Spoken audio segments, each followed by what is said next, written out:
Semina Verbi, la semence du Verbe dans le cœur des hommes et des femmes d'aujourd'hui. Homélie de la fête Dieu, homélie du très saint sacrement, annoncée par l'abbé Christophe Larré, prêtre du clergé diocésain de Dapong au Togo. La première lecture est tirée du livre de la Genèse au chapitre 14, versets 18 à 20. Le psaume 109. La deuxième lecture est de la première lettre de Saint Paul, apôtre aux Corinthiens, au chapitre 11, versets 23 à 26. L'évangile est tiré de Saint Luc au chapitre 9, versets 11b à 17. Chaque fois que vous mangez ce pain et que vous buvez cette coupe, vous proclamez la mort du Seigneur jusqu'à ce qu'il vienne. Bien-aimés du Seigneur, loué soit Jésus-Christ à jamais. Le mystère du très saint sacrement que nous célébrons en ce jour s'explique entièrement dans les textes que nous venons d'écouter. La première lecture nous présente un prêtre du nom de Melchisédek qui apporte du pain et du vin comme sacrifice d'action de grâce à Dieu.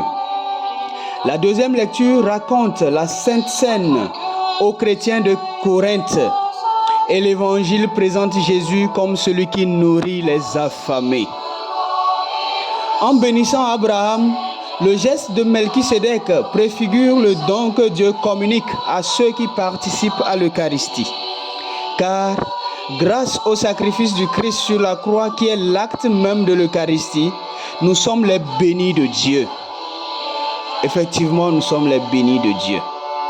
Aussi, la multiplication des pains annonce-t-elle l'Eucharistie? L'Eucharistie qui est le rassemblement des cœurs pour offrir l'action de grâce à Dieu.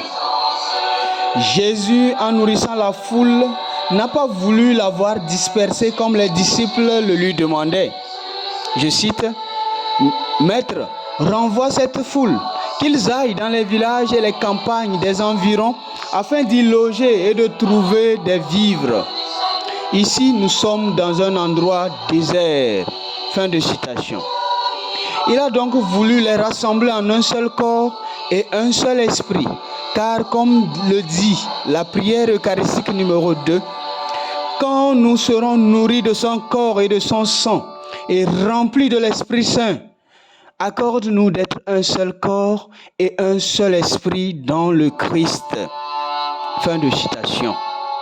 Le projet des disciples pour que la foule soit nourrie supposait qu'elle soit dispersée dans les villages environnants. Mais Jésus veut les rassasier et les rassembler en même temps. Ensemble, ils bénéficieront de sa prédication sur le règne de Dieu et du salut qui s'opère sous les signes des guérisons. Le Christ réunit donc dans une même œuvre 4 dons. Sa parole en premier lieu, le salut par les guérisons en deuxième lieu, la nourriture en troisième lieu et enfin l'unité. Et c'est ce que nous recevons à chaque Eucharistie. Il faut noter le rôle des 12 disciples qui font déjà leur ministère de collaborateurs de l'action eucharistique. Ils font asseoir la foule, ils distribuent les pains multipliés à la foule en obéissant ainsi aux consignes du Maître Jésus. Voilà le rôle du ministre de l'Eucharistie. De même, dans la deuxième lecture, l'apôtre Paul se présente aussi comme ministre de l'Eucharistie quand il déclare avoir reçu du Seigneur le récit de la scène qu'il transmet aux Corinthiens. Le contexte même de cette lettre aux Corinthiens donne une idée du caractère principal de l'Eucharistie qui est de rassembler. C'est pourquoi Saint Paul a jugé bon de relater la Sainte Seine pour inviter les chrétiens de Corinthe à l'unité, eux qui jadis étaient divisés. Bien-aimés du Seigneur, en cette fête Dieu, la fête du très saint sacrement, qu'on nomme encore la fête Dieu, En cette fête Dieu donc, nous sommes invités à recadrer le sens de la chrétienté, qui est d'être rassemblés en un seul corps, en Jésus-Christ. En mangeant le corps du Christ, que les divisions de toutes sortes disparaissent au sein de nos communautés et paroisses. Trop de divisions dans les paroisses, surtout dans les groupes de prière, les associations, les mouvements, les chorales surtout, les divisions dans les chorales. En mangeant le corps du Christ, que les divisions cessent.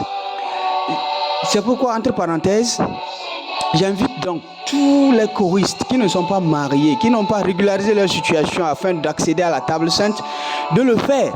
C'est parce que beaucoup de choristes ne communient pas qu'ils ont en eux le sens des divisions, qu'ils sont divisés pêle-mêle avec des querelles interminables. C'est parce qu'ils ne communient pas, puisqu'ils ne sont pas en règle avec l'Église pour communier. Aussi, il serait bon que ceux qui célèbrent l'Eucharistie, je vais nommer les prêtres, ou bien ceux qui la vivent régulièrement, les communautés religieuses, que ceux-là pratiquent aussi l'unité, qu'ils pratiquent vraiment l'unité. On ne peut pas admettre qu'on partage le pain de l'unité et ne pas être unis.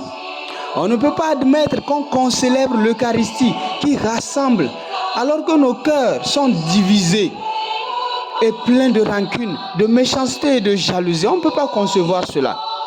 La célébration du mystère du très saint sacrement est bel et bien le moment pour chaque chrétien et surtout pour chaque prêtre de se rappeler que c'est le sacrement de l'unité. Jésus n'a pas voulu que la foule se disperse pour trouver à manger, mais au contraire, il les nourrit ensemble pour mettre en exergue cette unité pour laquelle il a prié. Un évêque avait l'habitude de dire à ses prêtres qui avaient les soucis de vivre en fraternité, quand célébrez l'Eucharistie, vivez l'Eucharistie avec les autres et vous comprendrez la beauté de l'unité. Quand des prêtres ne se lèvent pas ensemble, c'est difficile qu'ils soient unis. En rassemblant donc, et nous chrétiens aujourd'hui, en nous rassemblant, qu'avons-nous de meilleur à offrir, sinon notre cœur qui est le siège de la connexion entre humains? En rassemblant donc nos cœurs en prière, nous sommes connectés les uns aux autres et unis par la même occasion à la même source, c'est-à-dire au Christ lui-même. Que cette Eucharistie nous soit un soutien dans notre désir d'unité. Amen. Voici le corps et le sang du Seigneur, la coupe du salut et le pain de la vie. Dieu immortel se donne en nourriture pour que nous ayons la vie éternelle. Bonne fête à tous.